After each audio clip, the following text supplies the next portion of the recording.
नमस्ते सभी को। आप सभी का स्वागत है मेरे लॉर्ड शिव चैनल पे। और हम पढ़ रहे हैं शिव पुराण का 14वां अध्याय। जैसे कि मैंने लास्ट टाइम अपने सोशल मीडिया पे पोस्ट किया था, तो हम पढ़ने वाले हैं शिवलिंग स्वरूप का प्रवण, महात्म्य, उसके सूक्ष्म रूप ओमकार और स्थूल पंचाक्षर मंत्र की विवेचना, उसके जप की विधि एवं महिमा, कार्य ब्रह्मा के लोकों से लेकर कारण रुद्र के लोकों तक का विवेचना करके कालातीत पंचावरण वशिष्ठ शिवलोक के अनिर्वाचनीय वैभव का निरूपण तथा शिव भक्तों का सत्कार की महत्ता। तो इसमें बताते हैं कि सबसे पहला तो है जो ओमकार है, उसका जो असल सूक्ष्म रूप ओमकार है, लेकिन उसका जो अंतराल जो है वो बहुत बड़ा है।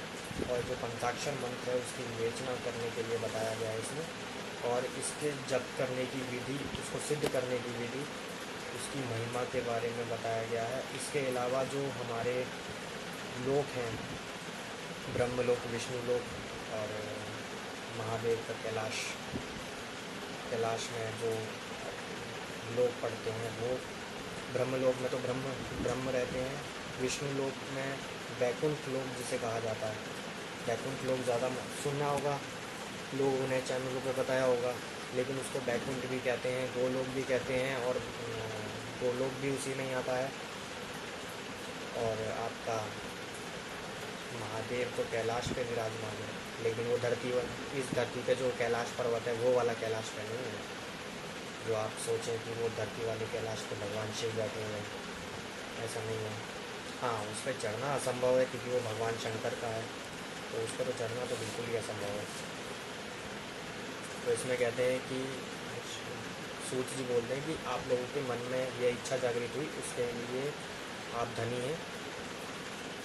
तो इसमें बताते हैं कि शिव की कृपा से इस विषय का वर्णन करूँगा, जो भगवान शिव को ही अलावा इसके बारे में किसी को नहीं पता कि उनके पंचाक्षर मंत्र का असली आधार क्या है, असली विवेचना क्या है, क्योंकि इसके बारे में किसी को कुछ नहीं पता। तो इसमें लिखा है कि प्रणव से इससे पार करने के लिए दूसरी नाव है, इसलिए इस ओंकार को प्रवण की संज्ञा देते हैं। ओंकार को जप करने वाले साधकों से कहते हैं प्रपंच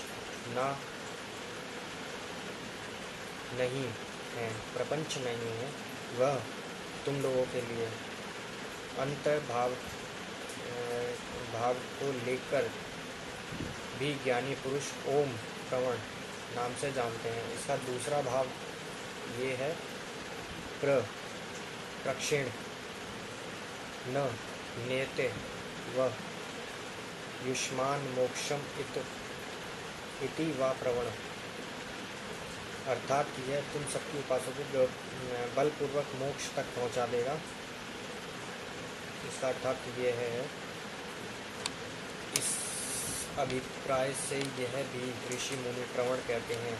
अपना जाप करने वाले योगियों के तथा अपने मंत्र की पूजा करने वाले उपासक के समस्त कर्मों का नाश करने के लिए यह दिव्य नूतन ज्ञान देता है। इसीलिए भी इसका नाम प्रवण है। उन माया रहित महेश्वर की यह नींव अर्थात नूतन कहते हैं। वे परमात्मा प्रकृष्ट रूप से नावों की अर्थात शुद्ध स्वरूप है, इसीलिए प्रवण कहलाते हैं। प्रवण साधक को नींव अर्थात नवीन कर देता है, इसीलिए वे विद्वान पुरुष को प्रवण के नाम से दिव्य प्रमाणों में प्रकट करता है, इसीलिए प्रवण है। प्रवण के दो भेद बताए गए हैं, स्थूल और सूक्ष्म। स्थूल अब आ गया ऊपर, सूक्ष्म में ओमकार आता है, और प्रवण में आता है जो आपको मैंने बताया ओकार। प्रवण के दो भेद बताए गए हैं, स्थूल और सूक्ष्म।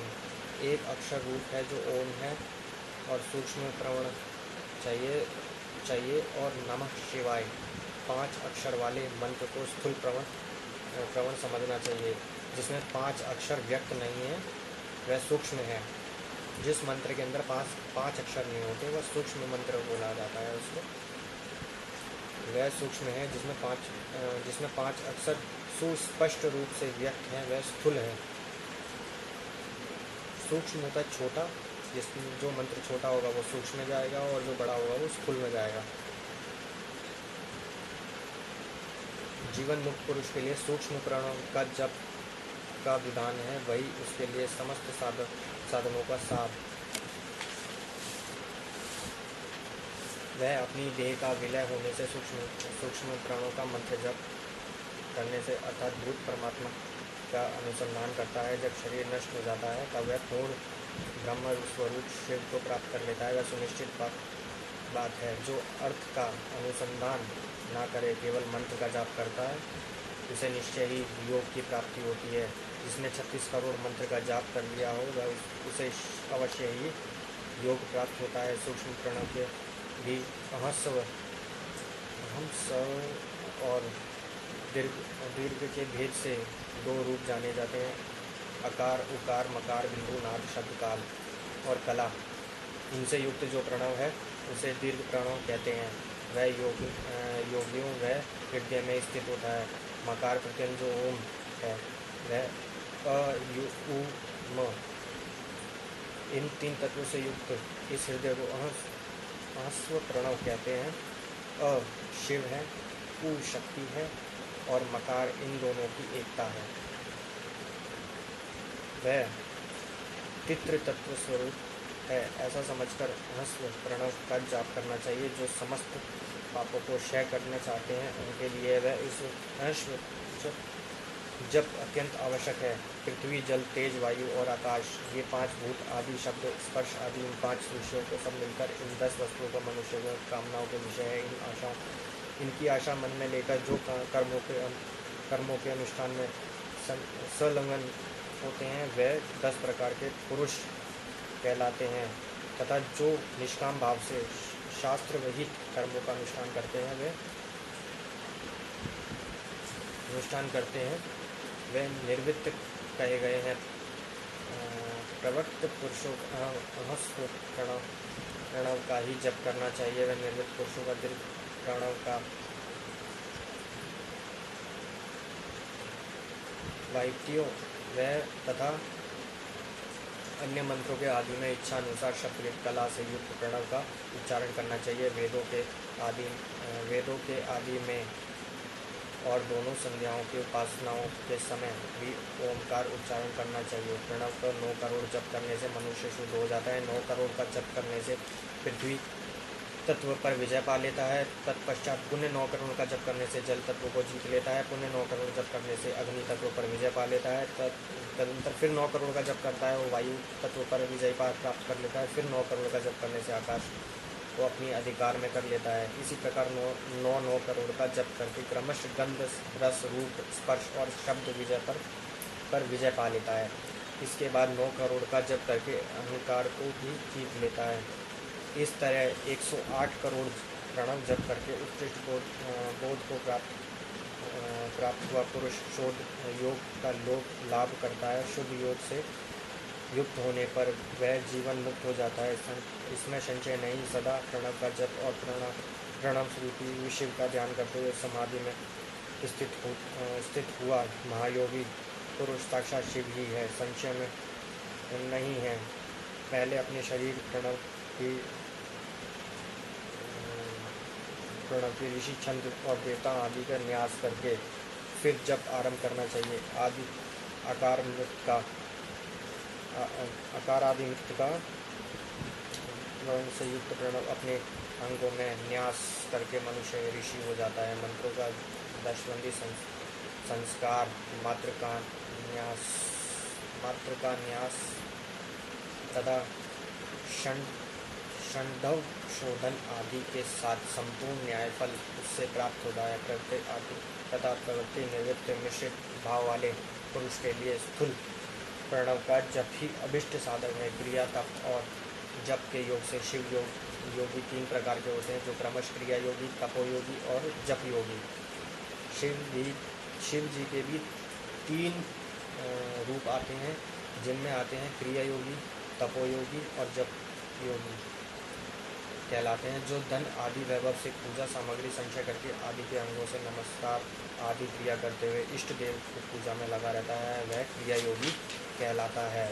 पूजा में संलग्न रहकर जो परिमित भोजन करता है, ब्रह्मा इंद्रियों को जीतकर वश में किए रहता है, वह मन को वश में करके परद्रोह आदि से दूर रहता है वह तपोयोगी कहलाता है।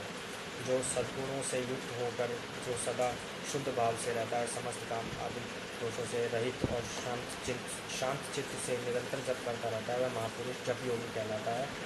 मनुष्य 16 प्रकार के उपचारों से शिव योगी महात्माओं के पूजन करता है वह शुद्ध होकर सालोक्य आदि के कर्म से उपयुक्त उत्कृष्ट मुक्ति को प्राप्त कर लेता है। द्विजो, अब मैं जप योग का वर्णन करूँगा जो तुम सब लोगों को ध्यान देकर सुनना है। तपस्या करने वाले के लिए जप का उद्देश्य किया गया क्योंकि वह जप करते करते वह अपने सर्वथा शुद्ध कर लेता है। ब्राह्मणों पहले नम पद हो उसके बाद चतुर्थी विभक्ति में शिव शब्द का पंच तत्वात्मक नमः शिवाय मंत्र का होता है। इस शिव पंचाक्षर मंत्र कहते हैं। ओम नमः शिवाय पंचाक्षर मंत्र है। नमः 2 शिवाय 3 पंचाक्षर मंत्र यह कहलाता है। यह स्थूल प्रवृत्त इस पंचाक्षर मंत्र जब से मनुष्य संपूर्ण सिद्धियों को प्राप्त कर लेता है। पंचाक्षर मंत्र आदि में ओंकार लगाकर ही सदा इसका जप करना चाहिए। पंचाक्षर मंत्र इसके अंदर यह नमः शिवाय पंचाक्षर मंत्र है। पंचाक्षर मंत्र से आगे आपको ओम लगाना पड़ेगा, ओंकार का लगाना पड़ेगा, तब यह मंत्र सिद्ध कर सकते हैं आप। और इस मंत्र को सिद्ध करने के लिए 9 करोड़ बार जप करना पड़ेगा, तभी आत्मा की शुद्धि होगी। उसके बाद जब 9 करोड़ जप करते चले जाएंगे तो आप अपनी क्रिया से अनुसार धीरे धीरे अपने पंचभूतों को अपने अधीन कर सकते हैं। लेकिन ऐसा करना असंभव नहीं है। इसको करने के लिए इंसान को पहले शुद्ध होना पड़ेगा। उसके बाद उसके अंदर इतनी हिम्मत होनी चाहिए और इतनी ताकत और इतनी सहानुभूति होनी चाहिए कि उन पंचाक्षर को, पंच तत्वों को अपने अधीन करने के लिए उसका हिम्मत चाहिए। पंचाक्षर मंत्र आदि को लगाकर सदा जप करना चाहिए। द्विजो, गुरु के मुख से पंचाक्षर मंत्र उपदेश पाकर यह जब सुखपूर्वक निवास किया जा सके ऐसी उत्तम भूमि प्रकार महीने के पूर्व पक्ष में आरंभ करके कृष्ण पक्ष की चतुर्दशी तक निरंतर जप करता रहे। भादों के महीने में अपना विशिष्ट महत्व रखते हैं। यह समय सबके समय उत्तम समयों में से उत्तम समय माना जाता है। साधक को चाहिए कि वह प्रतिदिन एक बार परिमित भोजन करे, मौन रहे, इंद्रियों पर अपने वश में रखे, अपने स्वयं एवं माता पिता की नित्य सेवा करें। इस नियम से रहकर जप करने वाले पुरुष को शास्त्र जब से ही शुद्ध हो जाता है, अन्यथा यह ऋणी होता है। भगवान शिव के निरंतर चिंतन करते हुए पंचाक्षर मंत्र का 5 लाख बार जप करके जप काल में इस प्रकार ध्यान करे। कल्याण दाता भगवान शिव कमल के आसन पर विराजमान हैं। उनका मस्तक पर श्री गंगा चंद्रमा की कला से सुशोभित, उनके बाएं जांघ पर आदि शक्ति भगवती उमा बैठी हैं और वहाँ खड़े हुए बड़े बड़े गण भगवान शिव को शोभा बढ़ा रहे हैं। महादेव जी अपने चारों हाथों में मृग मुद्रा, टंक, वर तथा वर एवं अभय की मुद्रा धारण किए हुए हैं। इस प्रकार सदा सब पर अनुग्रह करने वाले भगवान शिव सदाशिव बारंबार स्मरण करते हुए हृदय और सूर्य मंडल में अपने उनकी मानसिक पूजा करके फिर पूर्वभिमुख होकर पूर्वोत्तर पंचाक्षरी विद्या का जाप करें। उन्हीं दिनों साधक को सदा शुद्ध कर्म करें। जबकि समाप्ति के दिन कृष्ण पक्ष की चतुर्थी के प्रातःकाल नृत्य करके शुद्ध सुंदर स्थान में शौच संतोष आदि नियमों का युक्त हो शुद्ध हृदय से पंचाक्षर मंत्र का 12 सत्र जाप करके पश्चात पंच सप्तमी ब्राह्मणों का जो श्रेष्ठ एवं शिव भक्त को वर्णन करें, उनका अतिरिक्त एक श्रेष्ठ आचार्य का वर्णन करें और उस सांब सदा शिव का स्वरूप समझे। ईशान तत्पुरुष, अघोर, वामदेव तथा सोदजात, यह सारे भगवान शिव के रूप हैं। ईशान, तत्पुरुष, अघोर, वामदेव तथा साधोजात, इन पांचों का प्रति स्वरूप पांच ही है। श्रेष्ठ और शिव भक्त ब्राह्मणों का वर्णन करने के बाद पश्चात उनकी पूजन करें। पूजन करने के बाद उन सभी में से एक को महत्वपूर्ण करके उनको भगवान शिव और उनकी धर्म पत्नी को माता उमा का स्वरूप समझकर उनका चरण स्पर्श करें। उसको स्पर्श करने के बाद उनकी पूजा करें और इन सभी पांचों को भगवान शिव का ही रूप मानकर उनकी पूजा करें। ऐसा ही इस अध्याय में बताया गया है, उनको परिपूर्ण करें। इसके अलावा इन सब की पूजा करके और इनको भोजन इत्यादि करा के, इन सब का अच्छे से श्रृंगार करवा के, इनका पूजन पाठ करके इनके सब करके, इसके बाद इन ब्राह्मण को बुलवा के इनको भगवान शिव की पूजा करने के बाद इनको भगवान शिव का पूजन करें। पूजन करने के बाद में भगवान शिव का इन 1100 बार, 108 बार और उनकी आहुति देकर इनको आहुति देने के बाद इनको जो इनके गुरु हैं, गुरु दक्षिणा के रूप में इनको गाय और बैल का दान करें, ताकि आप ये जो कर रहे हैं इसके बाद में इनको जब विदा करते टाइम पे इनको इनके वैभव के अनुसार इनको रुद्राक्ष वस्त्र और बड़ा और आदि अर्पित करें और भोजन करा के इनको परिपूर्ण करके इनको आनंदमय करके इनको विदा करें 5 लाख बार। उसके बाद जब वो अनुष्ठान पूर्ण होने के बाद में उसके बाद तत्पश्चात होने हैं, उसके बाद जब 5 लाख बार जप करेंगे तो ब्रह्मा के समय ये आपके समीप ये प्राप्त हो जाता है। उसके बाद जब दोबारा 5 लाख करेंगे उसके बाद आप धीरे धीरे आप आगे बढ़ते चले जाएंगे। इस अध्याय में यही बताया गया है, इंसान को अपनी कृतिका, अपने 7 इंद्रियों पर ध्यान केंद्रित रखना है।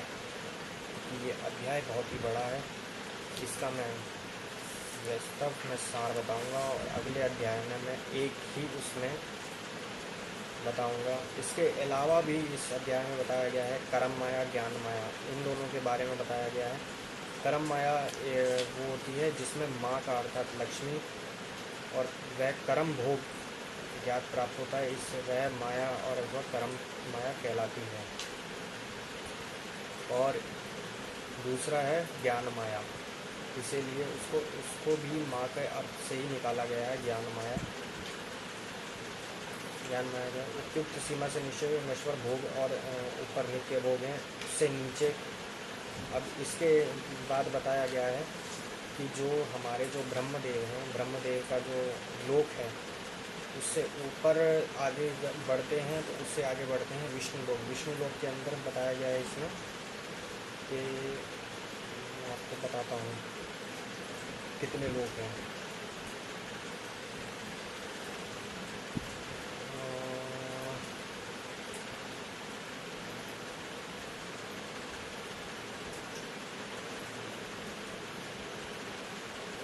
उपयुक्त सीमाओं से नीचे नश्वर भोग है और उपयुक्त नित्य भोग है। नित्य भोग में विष्णु भगवान आते हैं और नश्वर भोग में ब्रह्मदेव आते हैं। उससे नीचे तरोधान अथवा लय है, ऊपर नहीं है। वहाँ से नीचे कर्म में है, पाशों द्वारा बंधन होता है। जो पाश होते हैं, जैसे कि लोग कहते हैं कि मृत्यु के टाइम पे यमराज आता है, अपने पाश में बांध के उनको ले जाता है, तो ऐसे ही सभी देवताओं के पाश होते हैं, वो अपने पाश में बांध के रखते हैं उनको। उसके ऊपर बंधन का सदा अभाव होता है। उससे नीचे जाओगे तो सकाम कर्मों का अनुसरण करते हुए विभिन्न लोगों की योनियों के चक्कर काटते हैं। उससे ऊपर लोगों में निष्काम कर्म ही भोग बताया गया है। बिंदु पूजा में तत्पर रहने वाले जो उस लोक के अंदर भी भगवान को ही स्मरण करते रहते हैं उस समय भी। हिंदू पूजा में तत्पर रहने वाले वहाँ से लोग नीचे लोक में ही घूमते हैं। उसके ऊपर निष्काम भाव, जहाँ पे शिव का स्थान है, शिव भगवान का जो स्थान शुरू होता है, शिवलिंग की पूजा करने वाले उपासक ही जाते हैं, जो एकमात्र शिव की ही उपासना में तत्पर रहते हैं। उनके ऊपर वह उससे ऊपर के लोकों में चले जाते हैं, जहाँ भगवान शिव का वास होता है। वह जो भगवान शिव की पूजा करते हैं, अगर इंसान की मृत्यु होती है तो वो पहले ब्रह्मलोक में जाएगा, ब्रह्मलोक में अपना दुख भोगेगा, जो भी उसने कर्म किया होगा उसका अनुसरण करेगा। उसके बाद वह विष्णु लोक में जाएगा, वो अपने कर्मों के अनुसार वहाँ भोग भोगेगा। उसके बाद वो भगवान शिव के कक्ष में जाएगा। तो और जो भगवान धरती से ही भगवान शिव का जो पूजन पाठ करते हैं, वो सीधा इन सबको पार करता हुआ वो सीधा भगवान शिव के लोक में जाता है। वहाँ से नीचे जीव कोटि है, जो अपने ईश्वर की कोटि से नीचे संसारी जीव रहते हैं, और ऊपर मुक्त पुरुष रहते हैं। नीचे कर्म लोक है और ऊपर ज्ञान लोक है। जो भगवान शिव का लोक है वो ज्ञान लोक में आता है, और जो नीचे ब्रह्म लोक है और जो विष्णु लोक है वो कर्म लोक में आता है। ऊपर मद और अहंकार के नाश करने वाली नम्रता है, वह जन्म जाति तरोधान नहीं है। उसका वर्णन किए बिना वह किसी का भी प्रवेश असंभव नहीं है। इस प्रकार तरोधान का निवारण करने से वह ज्ञान शब्द का अर्थ है, वह प्रकाशित होता है। अधिभौतिक पूजन करने वाले लोग उसे नीचे के लोक में ही चक्कर काटते रहते हैं। जो आध्यात्मिक उपासना करने वाले होते हैं वो ऊपर की ओर जाते हैं। जो भगवान शिव की उपासना सबसे ज़्यादा करता है वो सीधा भगवान शिव के लोक में, उसको भगवान शिव का लोक सबसे जल्दी प्राप्त होता है। जो सत्य अहिंसा व धर्म से युक्त है वो भगवान शिव के पूजन में तत्पर रहते हैं। वे काल चक्र को पार कर जाते हैं। काल चक्र की सीमा तक जो विराट महेश्वर लोक बताया गया है, उससे ऊपर वृषभ के आकार में धर्म की स्थिति है। वह ब्रह्मचार्य की मूर्तिमान रूप है। वह सत्य, शौच, अहिंसा और दया के 4 पद हैं। वह साक्षात शिवलोक के द्वार पर खड़ा है। क्षमा उसके सींग हैं, शम कान हैं, और वे ध्वनि रूपी शब्द की विभूषित हैं। आस्तिकता उसके दोनों नेत्र हैं। विश्वास ही उसके श्रेष्ठ बुद्धि है, मन है। क्रिया आदि धर्म से विशुद्ध हैं। वे कारण आदि में स्थित हैं। ऐसा माना जाता है कि क्रिया रूप वृषभाकार धर्म पर कालतीत शिव आरूढ़ होते हैं। ब्रह्मा, विष्णु और महेश्वर अपनी अपनी आयु उसी ही दिन कहते हैं। जहाँ धर्म रूपी वृषभ की स्थिति है, उससे ऊपर ही दिन है, ना रात्रि है। वहाँ जन्म मरण आदि नहीं है। वहाँ सिर्फ फिर से कारण स्वरूप ब्रह्मा के कारण सत्यलोक प्रथम 14 लोक स्थित हैं। जो सबसे पहले ब्रह्मा का लोक आता है वह सत्यलोक है, और वहाँ पे 14 तरीके के लोक हैं, जो पंचाक्षर भौतिक गंध से उनके सनातन स्थिति की सूक्ष्म गंध की उनका स्वरूप उनके ऊपर। फिर कारण विष्णु के 14 लोक ऊपर स्थित हैं। ब्रह्म लोक के 14 लोक हैं, फिर विष्णु लोक के 14 लोक हैं। उसके उनसे ऊपर फिर कारण रूपी रुद्र के, महादेव के 28 लोक हैं। 28 लोक की स्थिति मानी गई है। उसके ऊपर कारण शिव के 56 लोक विद्यमान हैं।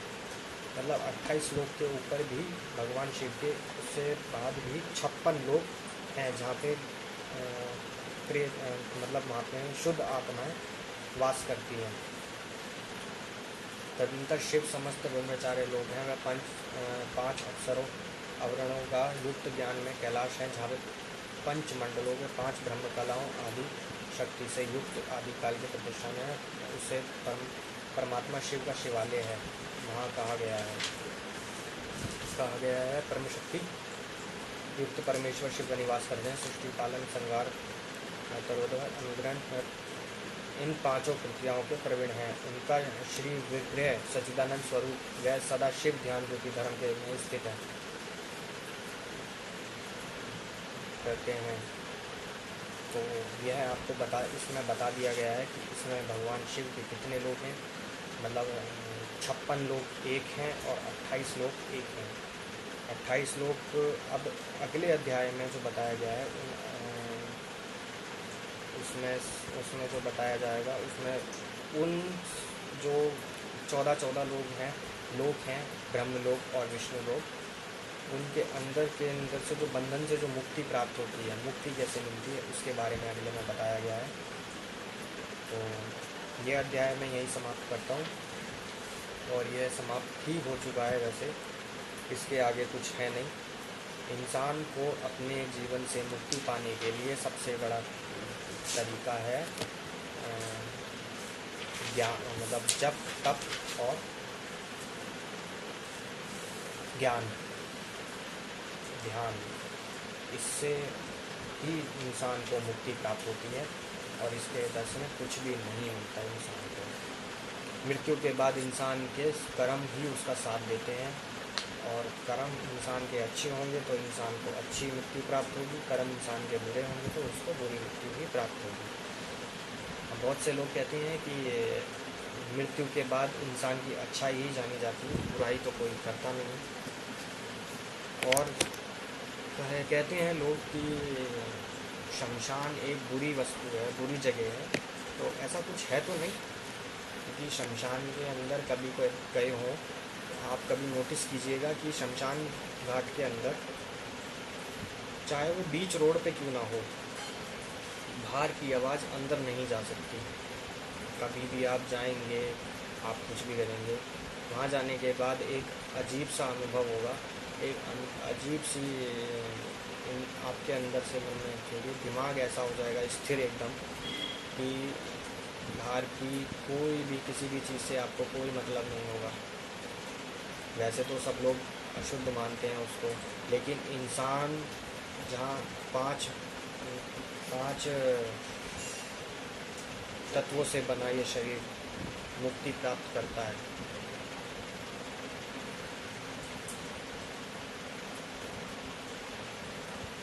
पांच तत्वों से बना ये शरीर मुक्ति प्राप्त करता है, उसी का मतलब उससे वो जगह अशुद्ध तो कभी हो नहीं सकती है। और लोग कहते हैं कि शमशान में भूत प्रेत घूमते हैं, या कुछ होता है ऐसा, या हवा चलती है, या गलत व्यवहार होता है, ऐसा कुछ होता तो है नहीं। सबसे ज़्यादा शमशान से ज़्यादा भूत प्रेतों का वास होता है कब्रिस्तान। कभी आप जाएंगे या आप कभी होगा तो आप देखेंगे कि वहाँ पे रात्रि के समय में वहाँ जाना वर्जित है। आप शमशान घाट में जा सकते हैं, या आप शमशान घाट में, तो यहाँ लोकल में तो शमशान घाट बंद होते हैं, लेकिन हरिद्वार में चले जाइए या मुक्ति घाट पे चले जाइए, वहाँ पे 24 आवर इंटू 7 आपको मट्टियाँ जलती हुई नज़र आएंगी, और वहाँ लोगों का आना जाना लगा ही रहता है। तो ऐसा कुछ नहीं होता। और आत्मा कौन, भूत प्रेत कौन नहीं बनता, शरीर के अंदर सिर्फ आत्मा का ही वास है और कुछ नहीं है। मरने के बाद ये आत्मा बाहर निकलेगी, जिसको दिखाई देगी वो भूत ही दिखेगा, उसको तो हम भूत ही नज़र आएंगे, लेकिन है तो शरीर की आत्मा, जाना उसको दूसरे शरीर में है। शरीर हमारा वस्त्र है, और शरीर हमारा वस्त्र है, और आत्मा हमारा शरीर, यही है। मृत्यु एक सत्य है और जीवन एक झूठ, जिससे लोग कभी भी सत्य मानते हैं। तो इसी के साथ हम यह अध्याय समाप्त करते हैं। मिलते हैं आपसे अगले अध्याय में, अगली वीडियो में। इसके साथ ही साफ रहें, स्वस्थ रहें, शुद्ध रहें, और अपना ध्यान रखें। हर हर महादेव, जय शिव शंभू।